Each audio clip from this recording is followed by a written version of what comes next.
आज आपण बनवणार आहोत डाळ दोडका। त्याच्यासाठी साहित्य घेतलेले आहे। साहित्य छानपैकी चिरलेले आहे। स्वच्छ धुवून कढई ठेवलेली आहे। कढईमध्ये आपण जिरं मोहरी टाकून घेऊ। छानपैकी जिरं मोहरी झालेली आहे। आता आपण त्याच्यात कांदा टाकू। कांदा सुद्धा छानपैकी परतून झालेला आहे। आपण त्याच्यात अद्रक लसणाची पेस्ट टाकू। छानपैकी झालेला आहे। आता आपण त्याच्यात 2-3 कढीपत्त्याचे पानं टाकू, 5-6 छानपैकी परतून घेऊ। परतून झालेले आहे। आता आपण त्याच्यात टमाटे घेतलेले आहे ते सुद्धा टाकून घेऊ आणि छानपैकी परतून घेऊ।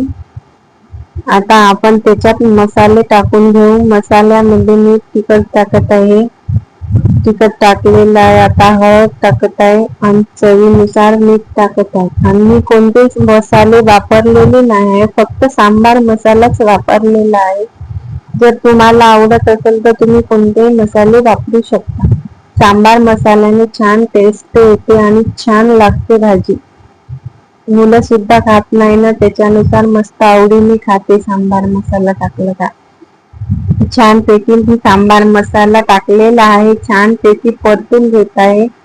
2-3 मिनिटं छानपैकी परतून झालेले आहे। मसाले आपले शिजलेले आहे। आता आपण फोडी टाकून घेऊ। छानपैकी फोडी टाकून परतून घेऊ। आता पूर्ण फोडी टाकून घेत आहे आणि मी डाळ तुरीची छानपैकी अर्धा-1 घंटा शिजून घेतलेली आहे।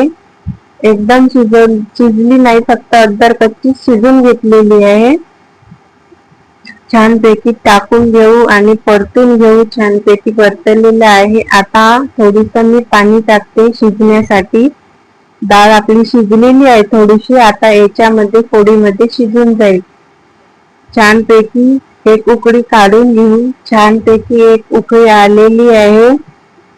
आपली भाजी अर्धी शिजलेली आहे, अर्धी शिजायचीच आहे। छानपैकी थोडीसं मी पाणी आटू देते। छानपैकी शिजलेली आहे आपली भाजी। वरतून आपण सांबार टाकून घेऊ। सांबार टाकलेला आहे। आता आपण परतून घेऊ। छानपैकी परतून झालेला आहे। आता मी सर्व करून घेते। सर्व केलेला आहे। आता मी जर आवडलं असेल तर लाईक करा, सबस्क्राईब करा, चॅनलला विसरू नका।